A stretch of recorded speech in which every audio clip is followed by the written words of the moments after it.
Euzu billahi mineşşeytanirracim. Bismillahirrahmanirrahim. Elhamdülillahi rabbil alamin. Essalatu vesselamu ala rasulina Muhammedin ve ala alihi ve sahbihi ecmaîn. Rabbi şrah li sadri ve yessir li emri ve hlul ukdeten min lisani yefkahu kavli.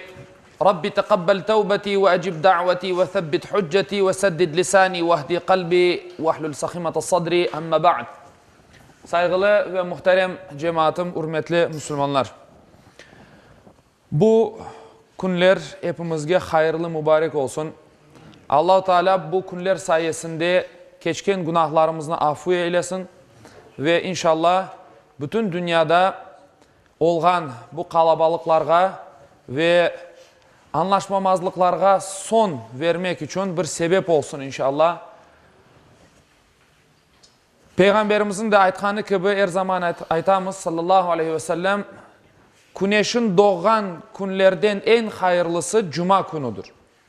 Cuma gerçekten bereketli bir gündür. Hayırlarga vesile olsun inşallah. İşte vakit geçe, haftalar geçe, aylar geçe, yıllar geçe. Geldik, kısmet olsa o günümüzdeki günlerde Peygamberimizin doğumunu bizler kaydedecekmiz. 19 ile 20 noyabr arasında olgan bu Peygamberimizin doğu, yani Mevlüt degenimiz ay yaklaştı, endi geldi. Hicri 500, bağışlarsın miladi 571 yılında Peygamberimiz dünyaya gelgendir. İşte bütün dünyanı şereflendirdi. Bütün dünyaya bir kurtuluş çaresi olarak yollanıldı Allah tarafından.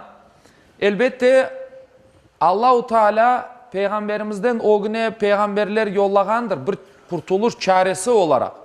Ama ayrı ayrı kabilelerge ve kavimlerge. Bizim Peygamberimiz ise Muhammed sallallahu aleyhi ve sellem bütün insanlıkka bir kurtuluş çaresi olarak yollanılgandır. Ve bütün bu dünyanın sonki şeriatını getirgendir. İslam şeriatı. Onun için Peygamberimiz nebilerinin murudur. Nebilerin bütün peygamberlerinin hatmıdır. Son kısıdır. Bizim peygamberimizden son başka peygamber gelmeyecektir. İşte Allah-u Teala da bu gerçekini Kur'an-ı Kerim'de buyura. Hatemun nebiyyin.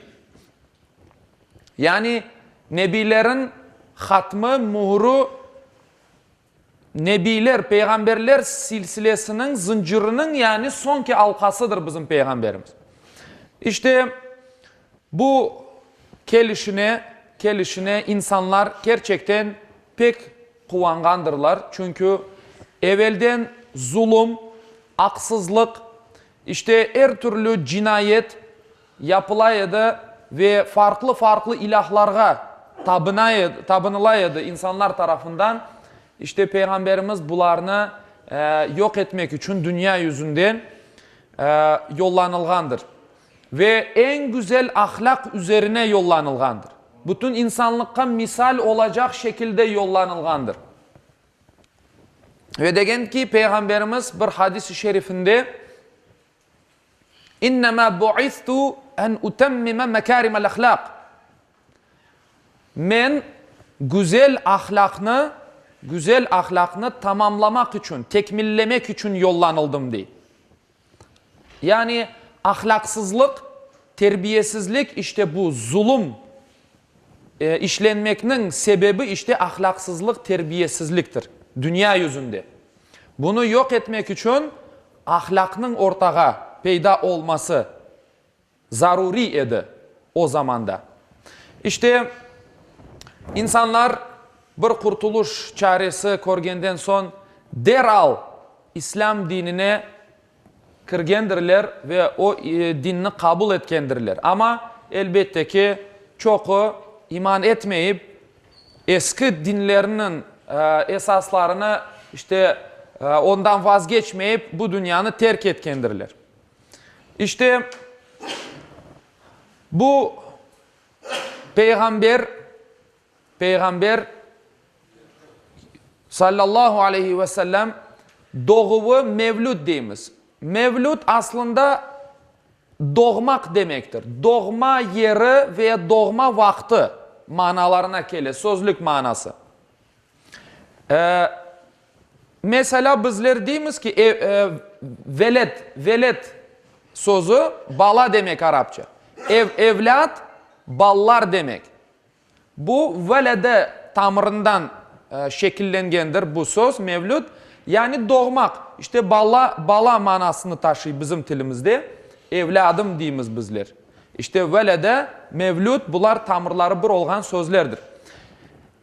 Bu kelişke insanlar öyle bir kuvandı ki sevindi ki işte Peygamberimiz Muhammed sallallahu aleyhi ve sellem o zulümden kaçkanı vakit Mekke'den Medine'ye o yerde iman etken Müslümanlar Peygamberimizini ayakta karşılaganlar. Hoş geldin, merhaba, merhaba ey Ali Sultan. Aslında bu bizim okuganımız Mevlüt'te bu sözler geçe. Merhaba ey Ali Sultan, merhaba. Ey dertlerinin dermanı olgan Ali Sultan merhaba deyip öyle sözler geçe Mevlüt'te. İşte 15. asırda da Süleyman Çelebi degen bir adam Peygamberimizini şereflegen, Peygamberimizin şanını yüceltken, maktavlagan sözler ve medhiyeler yazgandır.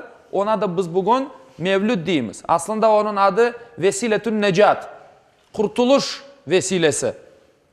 Yani Peygamberimiz hakkında yazılgan eser. Vesiletün Necat. İşte biz buna bugün Mevlüt deyip aytamız. Aslında Mevlüt bizim adetimizde halkımızın içinde kullanılgan ve o dualarda, dua merasimlerinde okulgan Mevlüt'te bizler dikkat etken olsanız ayakta duramız. Mevlüt'ün bir kısmını okup bir kısmı kelgende ayakta duramız bizler. İşte o merhaba ilahisi baranda. Merhaba ey Ali Sultan, merhaba bizler karşılayımız Peygamberimizini ayakta. Peygamberimizin kelişine bizler sevinemiz, kuvanamız. İşte sahabiler zamanında ilk Müslümanlar nasıl kuvangan olsalar, bizler de bugün o mevlütünü okuganımız vakit biz de sanki Peygamberimizini ayakta karşılayımız gibi. İşte mevlüt okulganda duada o ayakta durmanın manası da budur. Ayakta durmanın manası budur. İşte Peygamberimiz Kur'an-ı Kerim'de de şu şekilde başka bir yerde anılgandır. وَمَا أَرْسَلْنَاكَ اِلَّا رَحْمَةً لِلْعَالَمِينَ Allah-u Teala buyura, biz seni tek insanlarga, bütün alemlerge yani bir rahmet olup yolladık. Biz seni yolladık insanlarga bir rahmet, Allah'ın bir merhameti olarak. İnsanlık çünkü eğer böyle başıboş kalır ise, yalnız kalganı vakit, oz şeytanınla beraber, oz nefsinle beraber yalnız kalganı vakit, insan gerçekten çıldıra ve yanlış yollarga kire. Hatta öyle de olgandır tarih boyunca. İşte bu insanlıkını kurtarmak için Allah Teala işte bizge olgan sevgisinden sebep, bizge olgan merhametinden sebep oz kullarına bizge peygamberler yollagandır. Peygamberler bizim kurtuluş çaremizdir. Peygamberimiz ozunu elbette bu ümmet için feda etkendir. Gecesini gündüzünü ümmetim ümmetim deyip kaygırgandır.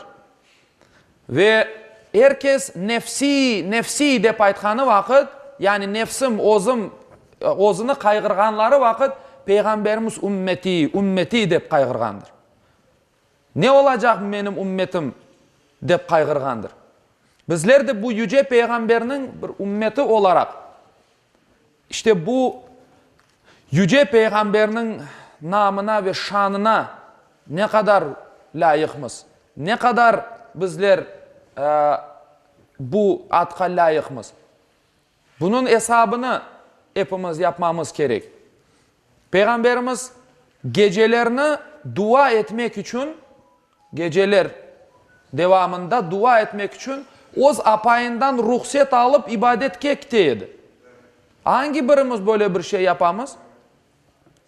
Yani Allah'a dua edip, yani o kadar çok dua eteydi ki sahabiler soraydılar, ya Resulallah sen cennetke ketecek bir insansın.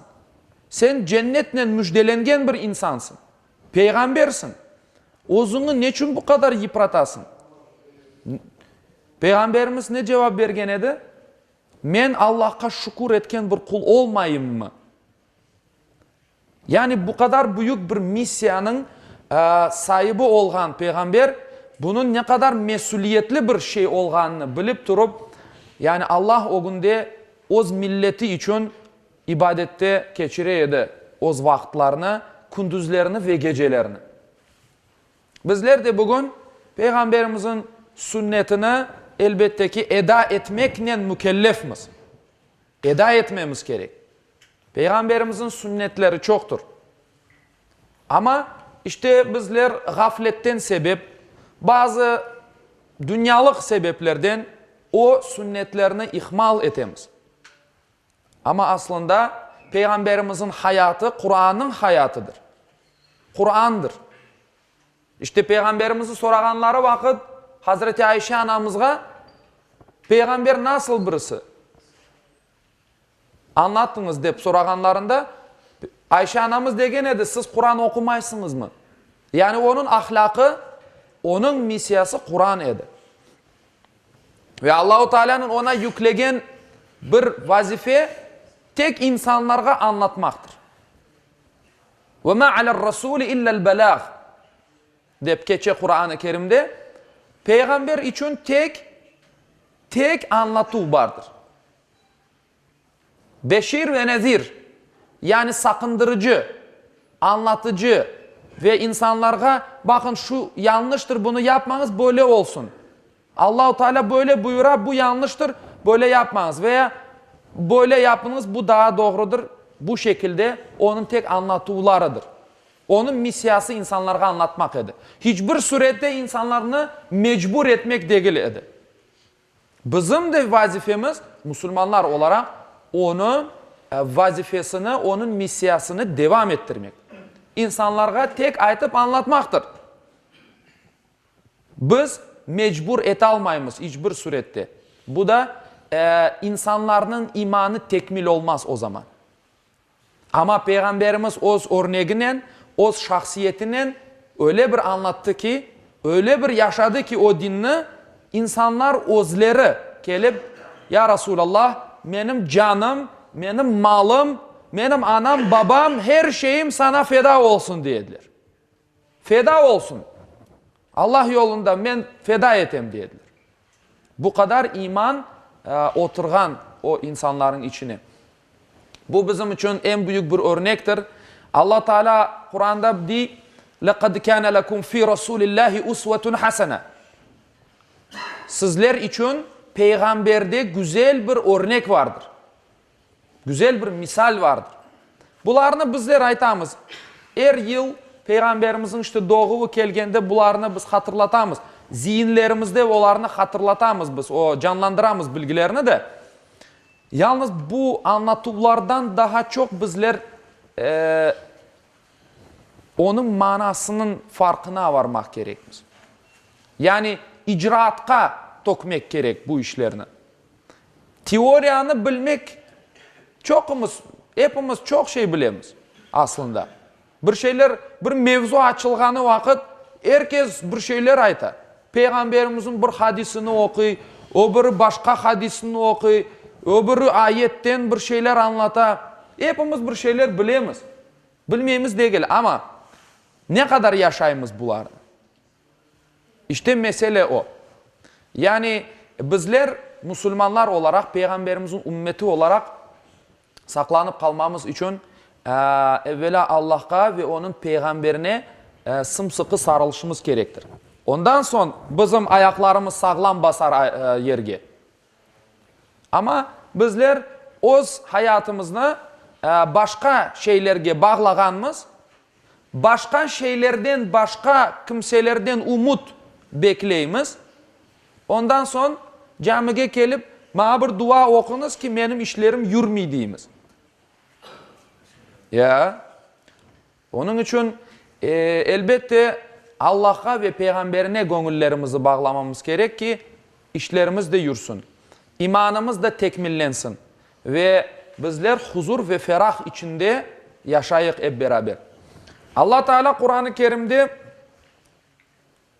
şöyle buyuran: ant olsun Allah müminlerge içlerinden olarga Allah'ın ayetlerini okugan ve olarını yaramaylıklardan temizlegen, olarga kitap ve hikmetini öğretken bir peygamber yollap yaxşılık yapkandır. Yani Allah-u Teala öz kullarına yaxşılık yapkanını anlata. Peygamber yollamakla. Halbuki olar daha evvel yollarını şaşırgan kimseler ediler. İşte Allah-u Teala'nın lütfu, merhameti büyüktür öz kulların üzerinde. Yani bizge bir yaxşılık yaptı. Biz de o yaxşılıkның kadrına yeteyik. O yaxşılıkның farkına barayık. Ve inşallah tekmil bir iman üzere bu dünyanı da terk eteyik ki yarın öbür gün betlerimiz kızarmasın. Ahlak ve terbiye peygamberimizin ahlakında saklıdır. Yani bizler onun ahlakıyla ahlaklanmak gerekmiz. O zaman inşallah geleceğimiz parlaktır. Muhterem Müslümanlar, ezan vaktimiz geldi. Ben bu yerde sözümü tekmilleyim, sözümü yekünleyim inşallah.